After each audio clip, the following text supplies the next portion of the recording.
200 वर्ष जुनी झाडं तोडण्यामागे लटकली ही सरकार. काही समजतच नाही. म्हणजे कॅपिटलिस्ट माइंडसेटचं सरकार आहे आणि कॅपिटलिस्ट इन्क्रोचमेंट जोरात चालू आहे महाराष्ट्रातच काय तर पूर्ण भारतात. तर याचा आम्ही जाहीर निषेध करतो.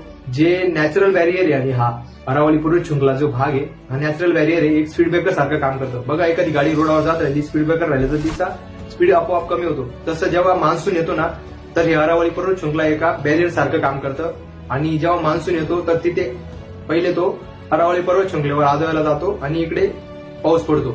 जर हे बॅरियरच राहिलं नाही तर डायरेक्ट हिमालय पर्वतावर आदळेल आणि तिकडे पाऊस होईल एकखटे. तिथले भूसंकलन होईल, ग्लेशियर पिघळतील आणि अचानक पूर्ण महापूर येईल, पूर्णचे पूर्ण वाहून जाईल.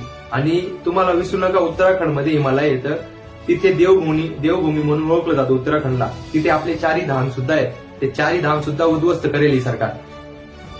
आणि तुम्ही 2008 मध्ये पाहिलेलं आहे की कसं झालं होतं तिथे. आणि लक्षात ठेवा हे नॅचरल बॅरियर आहे. निसर्ग काय असंच आपोआप काही करत नाही. ते डोंगर काय असंच तिथे असतील नाही अरावली पर्वत शृंखला काहीतरी कारण असेल त्याच्या मागे.